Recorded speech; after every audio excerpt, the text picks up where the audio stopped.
Rashida, your fake CRA, and I'm doing something a little new today, and I have a guest on right now. Her name is Demi, and we actually used to work together at Covance.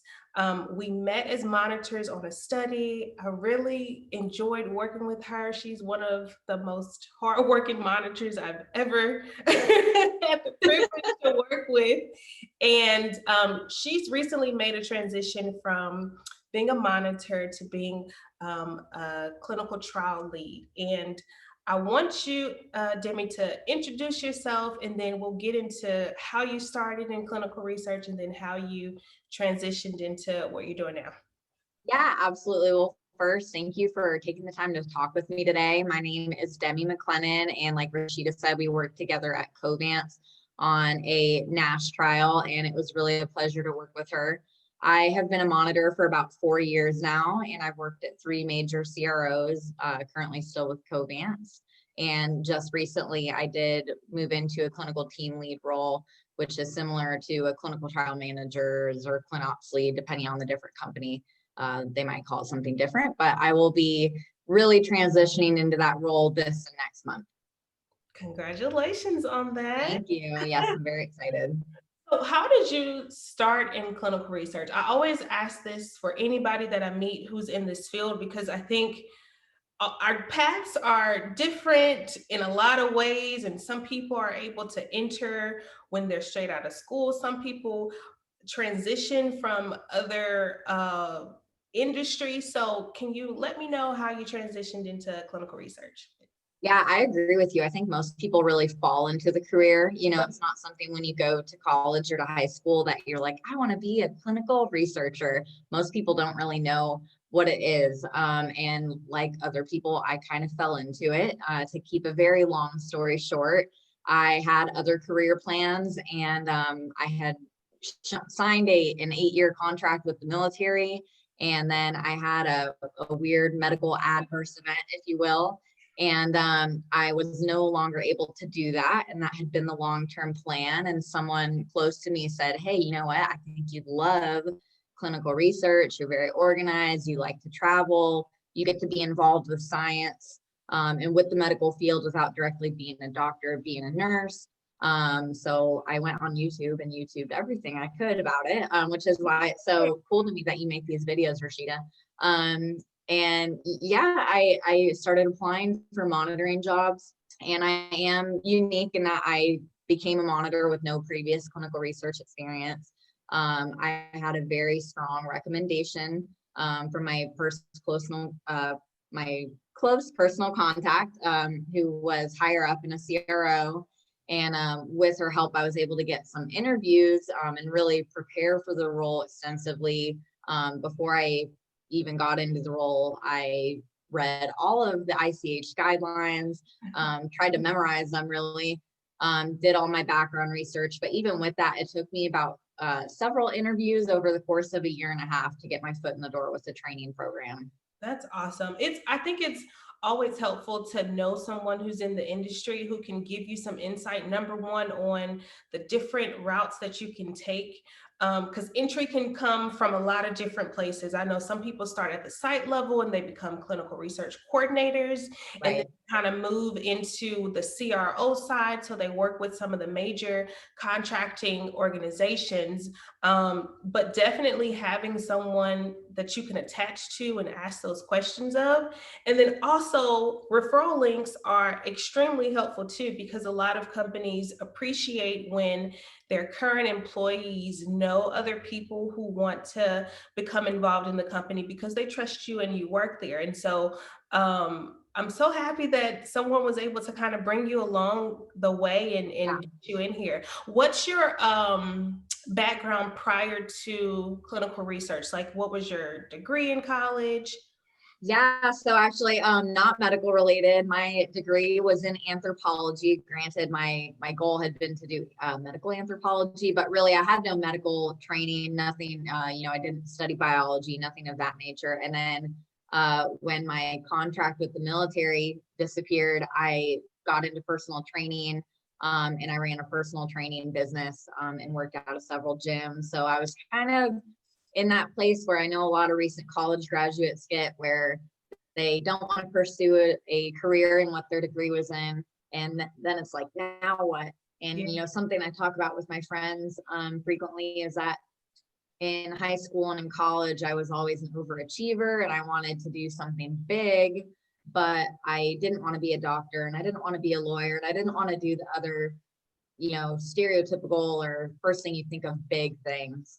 And I really didn't know which direction to take myself. I loved personal training, but it wasn't what I wanted to do forever. And for me personally, it's one of those things where I'm training clients, they would be surprised to find out I had a college degree. They're like, yeah, actually, I'm very smart. Yeah.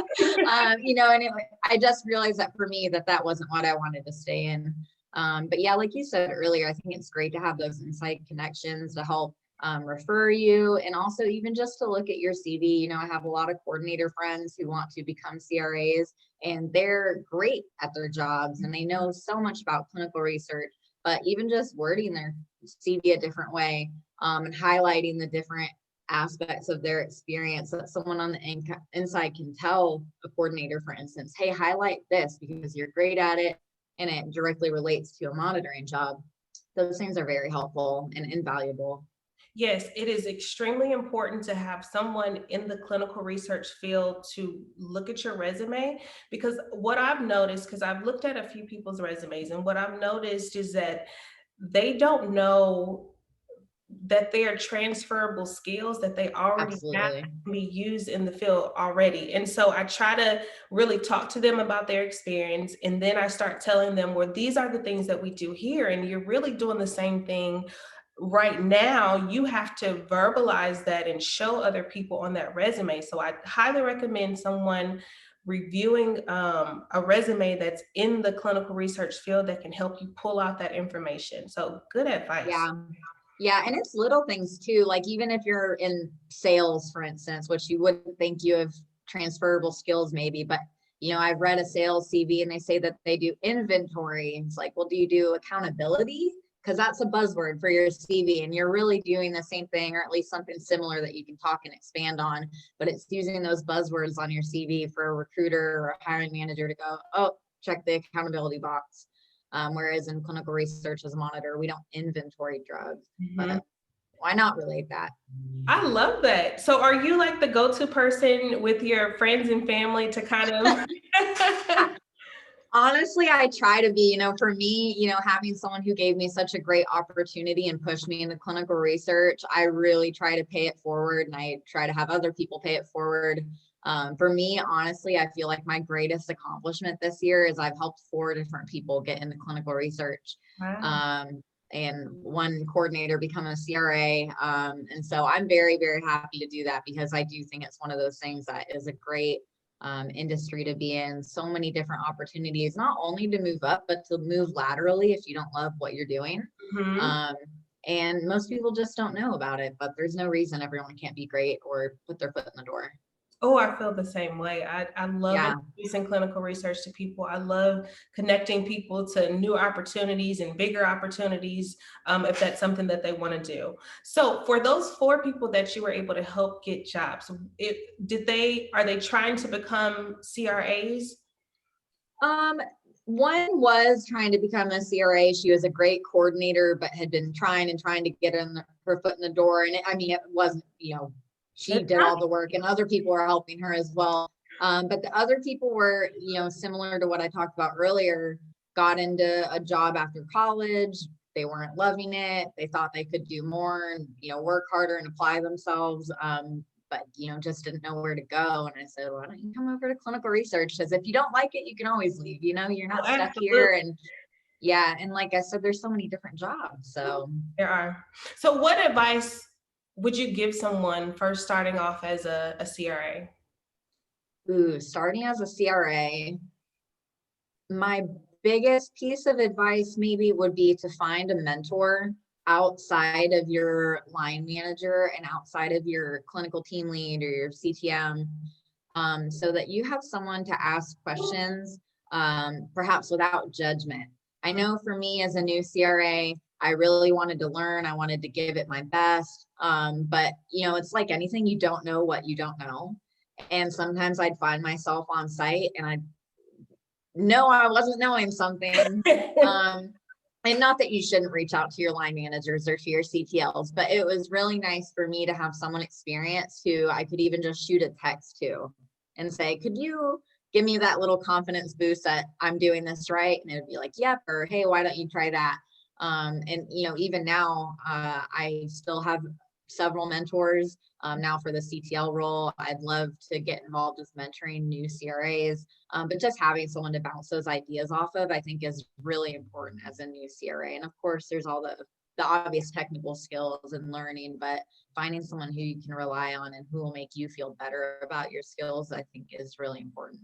Yes, having a mentor at any level is really good advice, because you, like you say, you don't know what you don't know, and having that support system and someone who has already experienced what you've experienced and is possibly in the next, level or position that you want to be in is key.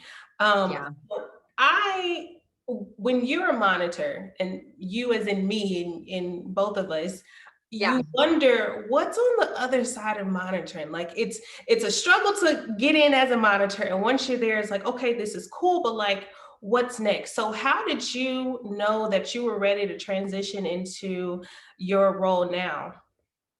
I felt like I was ready to transition. My personal goals are to move up in the CRO or in the pharma world. And I like being in leadership roles and I like being able to apply myself a little bit more. I'll be honest and say I was a little bit burnt out on traveling. Um, but more than that, I felt like I was ready because I felt like I was an extremely proficient monitor. And that wasn't to say that I've experienced everything in the book, because every study is different, and every scenario can be different yet the same. But I really felt like at the point that I can navigate any situation before. And I think when I was a new monitor, I made the mistake of feeling or thinking that I had to know everything, Mm. or that everyone else knew everything. And then you monitor a little bit longer and you realize that not everyone knows everything. And even if they're great at their jobs and very experienced, there's always a unique drug or a unique vendor system or whatever the situation is where you have to reach out to someone. I mean, even with audits and inspections, one inspector might ping you for something that someone else doesn't bring up. And I feel like I'm at the point now where I realize that and I'm comfortable with not knowing things because I know that I have resources to find them, whether that's FDA guidance, ICH guidance, or a mentor, whatever it may be. I can say, I don't know the answer to that, but I'm going to look it up for you. I love that. And that's really one of the key things about being a monitor. You're not going to know everything, and that's okay. But you have, a milieu of resources and pamphlets and the protocol to review whatever you need, pull the information out, and be able to give it to your site in order for them to be set up successfully. So that's Yes, really exactly. nice. I love that. So for CRAs who are wanting to transition into the CTO role, do you have any advice about the skills or the activities they need to do to try and get themselves prepared to transition? Yeah, absolutely. So, I mean, firstly, I think you have to be a great monitor, because that's how you build those relationships with the people on your team. Second to that, let your CTLs know and your PMs know, your clinical trial leads, clinical team leads, and your project managers, let them know what your goals are. Hopefully, you can build some sort of relationship with them that even if they don't have an opportunity at the present, they're keeping you in mind for any future opportunities, or if they need help with something extra, they can push that off to you. And it still comes back to they won't give you those opportunities if you're not already on top of your own tasks. So I do think that is a little bit about being extra and becoming a go-to person for your leadership. I think that's most important, but then there's other things you can do as well. I started a graduate program. I'm getting Master of Science in Translational Pharmacology. I joined an IRB and I'm now a volunteer IRB member. I got my CCRA and I got my ACRP PM, which are both certifications through ACRP. And I just wanted to really check all the boxes. So even if I wasn't the most experienced candidate, I could look you in the eye and say, I'm truly doing everything I can to be that person. And I don't think that school or certifications compensate for experience, but you can't speed up time. So you can only do what you can in the present. And I know some people don't love certifications in general, or, don't think that they're a plus. For me, and my opinion, I think I look at certifications as it just shows you care. Doesn't mean you know more than somebody, but it means that you cared enough to show your colleagues that you're committed to pursuing education and that you're committed to this quality and excellence. So that's my take on getting your certifications, or, if you want to join an IRB, if you live in a big city, or even if not, reach out to your local centers. I did apply to do it and I did interview to do it, but it wasn't a difficult process. I just sent an email and said, here are my skills and can I help you? Everybody wants help. Make it about the other person. How can you help your clinical trial managers? How can you help your project managers?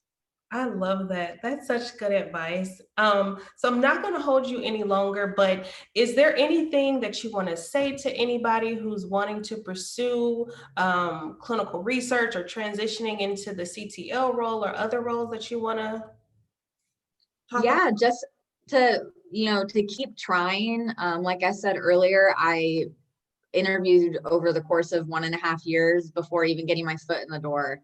And each time I interviewed, I did improve myself. So don't give up, keep trying, and then it'll be so worth it. Because once your foot's in the door, really, you're all the way in the door, in my mind.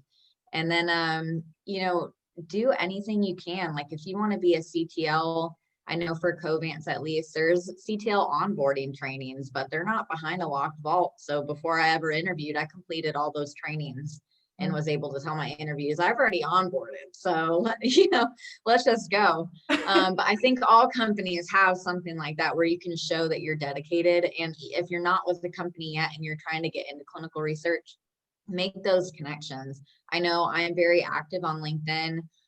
But something I see that I think is a bit of a mistake, if I can be so blunt, is I get a lot of ads on LinkedIn from people who I can tell are trying to get into clinical research, which I give them total props. However, they never reach out and say hi to me. Mhm. And, not that I need to become internet best friends with you, but at the end of the day, if you're adding these people on LinkedIn or what other services, you still need to build a relationship and, make it about the other person. How can you help them? And honestly, hopefully someone will want to help you back, or at least keep you in mind now if they see a future role that might be good for you. But if you're connecting with people, really do connect with them. Hitting the add button isn't enough. I love that. Oh, such good advice. Thank you so much. Rashida? No, really, like I love hearing different people's perspective, and I haven't seen you in such a long time, so I'm so I happy. know, I've missed working with you, truly. Yeah. Do you want to provide social media for people to connect with you online? Yeah, absolutely. So please feel free to reach out to me on LinkedIn. Please shoot me a message. I really want to help people get into clinical research, and I'm happy to review your CVs and resumes. So send them my way. I'm Demi, Demi McLennan, MacLennan. And if you search me on LinkedIn, I'll pop up. But yeah, please say hi. Please keep watching Rashida's awesome videos. She is exactly how people like me get into clinical research. Thank you so much. Thanks Bye. for your time, Rashida. Bye.